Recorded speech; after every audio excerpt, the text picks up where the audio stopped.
महाराष्ट्र के सीएम उद्धव ठाकरे का उनके सीएम पद से इस्तीफे को लेकर अभी अभी एक बहुत ही बड़ी और हैरान कर देने वाली न्यूज़ जो है वो पब्लिक के सामने आ रही है। जैसा कि आप सबको पता ही होगा, पिछले कुछ टाइम से लगातार महाराष्ट्र के सीएम उद्धव ठाकरे से लगातार उनका इस्तीफा मांगा जा रहा है और बीजेपी की तरफ से लगातार ये दावा भी किया जा रहा है कि महाराष्ट्र के सीएम जो उद्धव ठाकरे हैं उनको जल्द ही अपनी कुर्सी भी छोड़नी पड़ेगी। लेकिन अब इन्हीं सब चीज़ों के बीच में जब राज्यसभा का इलेक्शन हुआ और वहाँ पर शिवसेना की पार्टी को हार का सामना करना पड़ा, मतलब 6वीं सीट पर, तो इसके बाद जो है अब केंद्रीय मंत्री और बीजेपी नेता नारायण राणे ने राज्यसभा चुनाव में शिवसेना के प्रदर्शन को लेकर रविवार को महाराष्ट्र के मुख्यमंत्री उद्धव ठाकरे से इस्तीफा देने की मांग की है और दावा किया है कि उनकी महाविकास आघाड़ी सरकार जो है इस टाइम अल्पमत में है। शिवसेना और ठाकरे के कटु आलोचक माने जाने वाले राणे ने मीडिया से बात करते हुए कहा कि चुनाव में शिवसेना के दूसरे उम्मीदवार की हार मुख्यमंत्री के लिए शर्मिंदगी की बात है, वो तो पार्टी के अध्यक्ष भी हैं।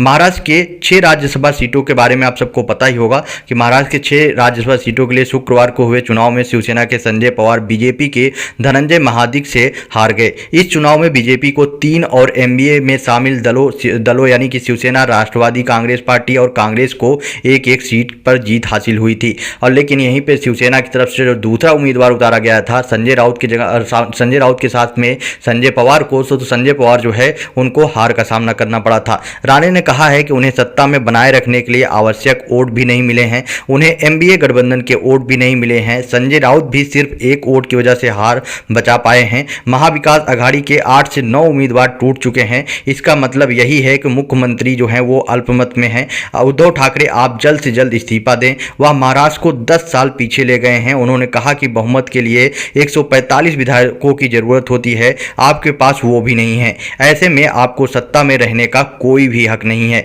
नारायण राणे ने शिवसेना और उद्धव ठाकरे पर जबरदस्त हमला करते हुए कहा है कि आने वाले विधानसभा चुनाव में शिवसेना को 20 सीटें भी नहीं आने वाली हैं। उन्होंने यह भी कहा कि शिवसेना की दुर्गति होना तय है। उन्होंने ये विश्वास जताया है कि बीएमसी समेत आगामी महानगर पालिका चुनाव में भी बीजेपी की जीत होगी। उन्होंने उद्धव ठाकरे पर हमला बोलते हुए कहा कि उद्धव खुद को बाघ कहते हैं लेकिन उनके काम तो बकरियों वाले हैं। सीधे सीधे ये बात बोले गए हैं, वो भी नारायण राणे के द्वारा। साथ में उनके द्वारा बोला गया है कि महाराष्ट्र सरकार जो है, उद्धव ठाकरे की जो सरकार है वो अभी अल्पमत में है, इनको जल्द से जल्द अब इस्तीफा देना चाहिए। आपका क्या ओपिनियन है इस पर? आप अपना ओपिनियन कमेंट बॉक्स में बताएं और वीडियो ज़्यादा से ज़्यादा शेयर करें।